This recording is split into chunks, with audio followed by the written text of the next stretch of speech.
स्वागत है दोस्तों आपके अपने YouTube चैनल मंडी भाव राज में। मैं दिनेश चंद पाटीदार। और दोस्तों एक बहुत ही बड़ी न्यूज़ है जो नेपाल से है। नेपाल ने 20 नवंबर तक 15,000 टन आयातित लाल प्याज की आपूर्ति के लिए बोली लगाई है। किसान भाइयों, अगर आपको वीडियो पसंद आ रहा है तो लाइक ज़रूर कर लें और शेयर ज़रूर करें अपने दोस्तों तक, और चैनल को ज़रूर सब्सक्राइब करें। और किसान भाइयों, अगर किसी भी प्रकार से कोई हमारा चैनल फेक न्यूज़ या इस प्रकार की कोई गलत न्यूज़ नहीं देता है, लगातार जो भी वर्तमान में मंडियां चालू हैं उन्हीं मंडियों के हम भाव दिखाते हैं। बहुत सारे कमेंट्स ऐसे भी आते हैं किसान भाइयों की मंडी बंद है और आप भाव दे रहे हो, तो इस प्रकार से आप पूरी पहले जानकारी कर लें कि कौन सी मंडी चालू है और कौन सी मंडी बंद है। तो जो मंडियां वर्तमान में चालू रहती हैं तो हम ताज़ा अपडेट ही आपको देते हैं किसान भाइयों। इस प्रकार से कोई फ्रॉड न्यूज़ या किसी प्रकार की गलत न्यूज़ आप तक पहुंचाने की हम कोशिश नहीं करते हैं, क्योंकि हम भी एक किसान भाई हैं और किसानों के साथ ही रहते हैं और किसानों के हमेशा भलाई के लिए ही काम करते रहते हैं। अगर किसान भाइयों आपको हमारी सेवाएं पसंद आ रही तो ज़्यादा से ज़्यादा लाइक करें ताकि हम आपको सेवाएं देते रहें। बहुत सारे ऐसे भी जो शायद वो किसान नहीं होंगी, उसकी वजह से वो इस प्रकार के गलत कमेंट्स करते हैं और हमारी भावना को काफ़ी ठेस पहुंचता है, जिससे हमारा कभी कभी विचार भी बनता है कि हम किसी प्रकार की वीडियो जो देते हैं वो बंद कर दें, क्योंकि हमारे पास भी इतना टाइम नहीं रहता है। हम अलग से इसका व्यस्तता के कारण भी हम समय निकाल करके आप तक सारी जानकारी पहुंचाने की पूरी कोशिश करते हैं, और काफ़ी समय निकालना पड़ता है और घर पे भी काफ़ी परेशानियां रहती हैं, घर के कार्य भी रहते हैं, खेतीबाड़ी के काम भी हमारे को निपटाने पड़ते हैं और अन्य कार्य भी रहते हैं किसान भाइयों। तो सभी कार्यों की बीच में हम अलग से एक समय निकाल करके आप तक जानकारी पहुंचाने की कोशिश करते हैं। अगर फिर भी इस प्रकार से अगर कमेंट्स मिलते हैं तो हमारी भावना को काफ़ी ठेस पहुंचता है और हम फिर वीडियो बनाने में असमर्थ रहते हैं, और किसी प्रकार की जो सेवाएं दे रहे हैं उन सेवाओं में हम तत्परता दिखाना थोड़ा कम कर देते हैं। जैसे ही लेटेस्ट न्यूज़ आती हैं या किसी प्रकार की जानकारी आती है तो आप तक पहुंचाने की कोशिश करते हैं, कि ताकि आपको घर बैठे आप खेत पर जो निराई गुड़ाई कर रहे हैं या पिलाई कर रहे हैं किसी भी फसल की, तो आपको उस जगह आप बैठ करके भी उस चीज़ की जानकारी आपको मिल सकती हैं। तो इसीलिए हम आप तक सारी अपडेट लगातार दिन भर अपडेट भी रहना पड़ता है और काफ़ी समय निकालना पड़ता है।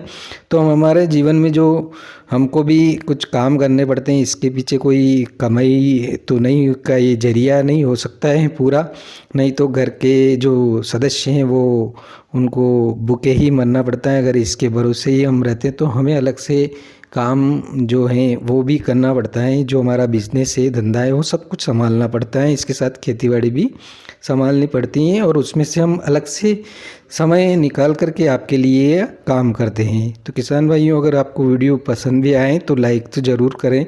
लाइक से हमें कोई पैसा नहीं मिलता है। बहुत सारे किसान भाई पूछते हैं कि लाइक से पैसा मिलता है या सब्सक्राइब से पैसा मिलता है, तो सब्सक्राइब और लाइक से कोई पैसा नहीं मिलता है। अगर वो चैनल पे जो वीडियो चलता है उसके अंदर एडवर्टाइजमेंट एक आता है जिसको आप स्किप्ड करते थे तो बहुत सी बार, तो उसका भी पैसा हमको नहीं मिलता है। पैसा किस बात का मिलता है यूट्यूब पे, मैं आपको अच्छे से बता देता हूँ किसान भाइयों की। पैसा उस चीज़ का मिलता है केवल जो यूट्यूब पर हमारे जो यूट्यूब चैनल हैं उस पर कंपनी वीडियो एडवर्टाइजमेंट देती हैं। जिस प्रकार से टीवी पर एडवर्टाइजमेंट चलते हैं वैसे भी हमारे चैनल पर भी एडवर्टाइजमेंट आते हैं। तो उन एडवर्टाइजमेंट को अगर आप पूरा देखते हो, पूरे एडवर्टाइजमेंट को देखते हो, तो उस ऐड के जो पैसे हमें मिलते हैं वो पैसे ही मिलते हैं, और उसमें से 40% कंपनी अपने पास रखती है और 60% हमें देती हैं। तो इतनी कोई ज़्यादा आय अर्जित नहीं कर पाते हैं हम, और इसमें कोई ज़्यादा इतनी इनकम नहीं है। फिर भी हम आपके लिए लगातार प्रयासरत हैं कि भाई किसानों का ज़्यादा से ज़्यादा भला हो और उन तक जल्दी से जल्दी न्यूज़, हर चीज़ की न्यूज़ पहुँचे और हर अपडेट उनके पास कहीं पे भी हो तो उनको मिल जाए, चाहे वो खेत पे हो या चाहे कुछ कार्य करते हुए भी वीडियो देख सकते हैं, तो आप तक ये न्यूज़ पहुंचाने की हम कोशिश करते हैं। तो किसान भाइयों, ये विशेष न्यूज़ हैं जो नेपाल ने 20 नवंबर तक 15,000 टन आयातित लाल प्याज की आपूर्ति के लिए बोली लगाई हैं। सहकारी समितियों ने 20 नवंबर तक बोली लगाने वाले से 40 से 60 मिमी आकार के लाल प्याज किसी भी देश में 50 रुपये प्रति किलोग्राम की आपूर्ति करने के लिए कहा है। वे 500 टन के कई लॉट में आपूर्ति किए जाने के लिए न्यूनतम 2,000 टन की बोली लगा सकते हैं, यह इस कहा है। तो सरकारी नेपथ ने आज जो शनिवार को है घरेलू उपलब्धता को बढ़ाने और मूल्य वृद्धि को बढ़ाने के लिए आयातकों से 20 नवंबर तक 15,000 टन लाल प्याज की आपूर्ति के लिए बोलियां आमंत्रित की हैं। तो सरकारी समितियों ने 20 नवंबर तक बोली लगाने वाले से 40 से 60 मिमी आकार के लाल प्याज किसी भी देश में 50 रुपये प्रति किलोग्राम की आपूर्ति करने के लिए कहा है। वे 500 टन के कई लॉट में आपूर्ति किए जाने के लिए न्यूनतम 2,000 टन की बोली लगा सकते हैं और बोली 4 नवंबर को बंद होगी। प्राप्त बोलियां उसी दिन खोली जाएगी। यह जहाज़ जवाहरलाल नेहरू पोर्ट और कांडला बंदरगाह पर पहुंचाया जाना है। तो नेपाल के अतिरिक्त प्रबंध निदेशक SK सिंह ने कहा, हमने 15,000 टन आयातित लाल प्याज की आपूर्ति के लिए निविदाएं जारी की हैं, इससे घरेलू आपूर्ति की स्थिति में वृद्धि होगी। तो बोलियों का मूल्यांकन वॉल्यूम, गुणवत्ता और शिपमेंट की प्रारंभिक तिथि के आधार पर किया जाएगा। उन्होंने कहा कि बोली लगाने वालों को ताज़ा अच्छी तरह से सुखाए गए और प्याज को ठीक करना होगा, चूँकि प्याज का बम्पर स्टॉक जिसे नेपाल सरकार की ओर से प्रतिबंधित करता है धीरे धीरे कम हो रहा है। सहकारी को आयातित प्याज के साथ घरेलू आपूर्ति बढ़ाने के लिए कहा गया है ताकि मौजूदा बाजार में हस्तक्षेप जारी रहे। पिछले साल नेपाल ने न केवल अपनी कुछ मात्रा में आयात किया था बल्कि राज्य द्वारा संचालित MMTC द्वारा आयातित प्याज भी वितरित किए थे। इस साल ये आयातकों से आपूर्ति प्राप्त करना चाहता है ताकि शिपमेंट तेजी से पहुंच सके और घरेलू आपूर्ति की स्थिति में सुधार हो सके। यहाँ तक कि प्याज का आकार भी नेपाल ने आपूर्ति के लिए निर्दिष्ट किया है, जो आमतौर पर भारतीय उपभोग करते हैं। पिछले साल बड़े आकार के प्याज आयात किए गए थे, लेकिन उसके लिए शायद ही कोई खरीदार थे। पिछले साल बड़े आकार के प्याज जो आयात किए गए थे किसान भाइयों, उनके लिए कोई खरीदार नहीं मिला था। तो अब तक नेपाल ने चुनिंदा मंडियों और खुदरा बाजारों में लगभग 1 लाख टन के बम्पर स्टॉक से लगभग 37,000 टन प्याज उतारा है ताकि खुदरा कीमतों की जांच की जा सके। तो नुकसान के कारण देश के कुछ हिस्सों में 80 रुपये प्रति किलोग्राम से अधिक प्याज के भाव हो गए हैं। प्रमुख राज्यों में भारी बारिश के कारण खरीफ की फसल खराब हो गई थी। तो किसान भाइयों, आज अहमदनगर में भी प्याज पूरे 8,000 रुपये प्रति क्विंटल बिका है। तो ये जो सरकार के जो प्रयास हैं वो मैं आप तक पहुंचाने जा रहा हूं और नेपाल क्या कर रहा है उसकी स्थिति भी मैं आपको पूरी डिटेल्स में बता रहा हूं। लेकिन किसान भाइयों, एक विशेष बात है कि कितना भी कुछ भी कर लें, लेकिन प्याज के भाव अब डाउन नहीं होने वाले हैं।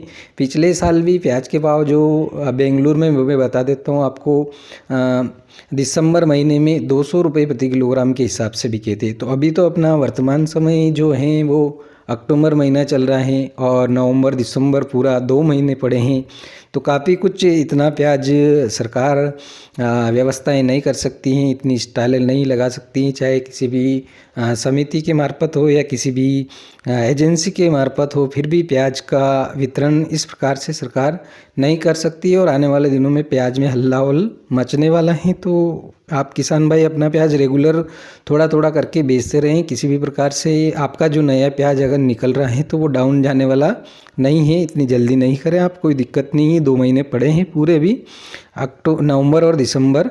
और पिछले साल भी आपने काफ़ी देखा होगा, नवंबर के बाद ही प्याज में अच्छी भारी तेज़ी देखने को मिली है और अब शीतकालीन सत्र भी स्टार्ट हो गए हैं और त्योहारी सीजन भी है, तो प्याज के भाव में नरमी की कोई संभावनाएं नहीं दिख रही हैं। 30 अक्टूबर को वाणिज्य और उपभोक्ता मामले के मंत्री जो पीयूष गोयल हैं, उन्होंने जो निजी व्यापारियों से पहले ही 7,000 टन प्याज का आयात किया है और अन्य 25,000 टन दिवाली से पहले आने की उम्मीद है। तो दोस्तों दिवाली अभी काफ़ी दूर है, दिवाली से पहले आने की उम्मीद है। तो 14 नवंबर को दिवाली है, 14 दिन पड़े हैं। और प्याज के भाव तो वर्तमान परिस्थितियों में आज नए प्याज में भी आपने 100 से 200 रुपये प्रति क्विंटल की तेज़ी देखने को मिली है। और एक जंप और लगेगा तो 200 रुपये का जंप लगा तो जैसे ही अहमदनगर में 8,000 प्याज बिका है तो वो पूरे 10,000 के लगभग पूरा पहुंचने वाला है। तो आप चिंता न करें। सरकार को उम्मीद है कि हाल ही में किए गए उपायों में प्याज के निर्यात पर प्रतिबंध और व्यापारियों पर स्टॉक सीमा सहित त्योहार के समय में कीमतों पर दबाव कम करने में मदद मिलेगी, ऐसा पीयूष गोयल जी कह रहे हैं। तो लेकिन इस प्रकार से किसी प्रकार सा कोई नहीं हो सकता है जब तक भारत का प्याज किसान भाइयों पूर्ण उपलब्धता से नहीं ये मार्केट में आता है। जब तक भारत के प्याज की जो उपज है वो उस नहीं आएगी पूरी तब तक किसी प्रकार से कितना भी आयात कर लें लेकिन वो आयात के सही सिस्टमेटिक सिस्टम नहीं होते हैं, जिसके कारण प्याज के भाव में किसी प्रकार से कोई कमी नहीं आने वाली है। प्याज रुक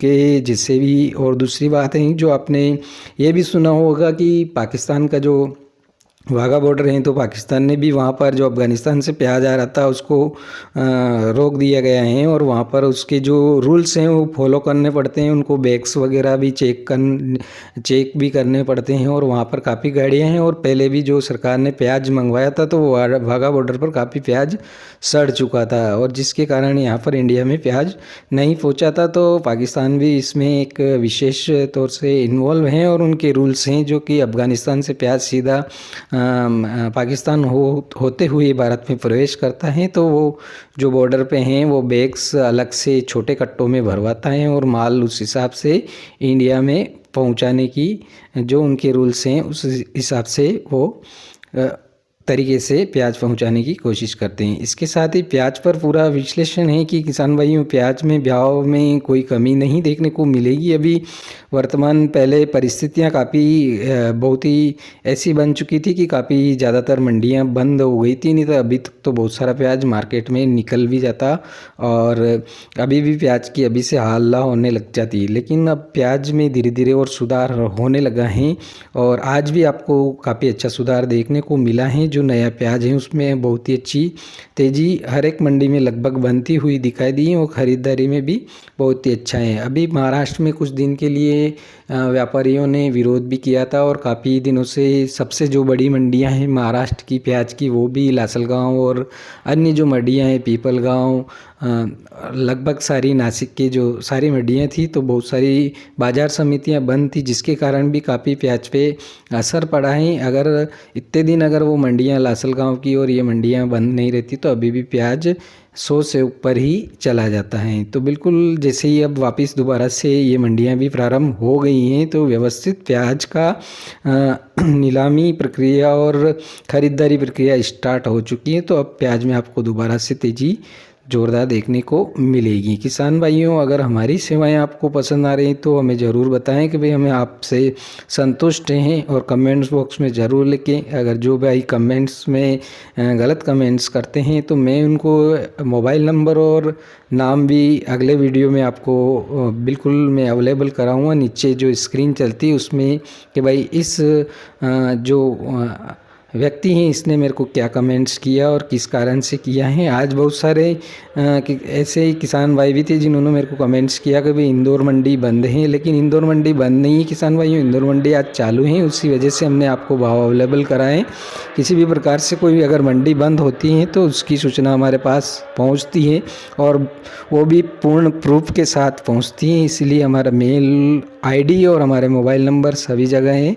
तो किसान भाइयों किसी भी प्रकार से आप ये ऐसा कमेंट्स नहीं करें कि हम आप तक गलत जानकारी पहुंचाने की कोशिश कर रहे हैं। तो हम लगातार आप तक जो भी जानकारियां पहुंचा रहे हैं वो सत्य और निष्ठा से पहुंचा रहे हैं और बिल्कुल इसमें आप बिल्कुल भी संकोच नहीं करें। हम पूरा विचार विमर्श कर के हम आपके लिए वीडियो बनाते हैं और समय निकालते हैं।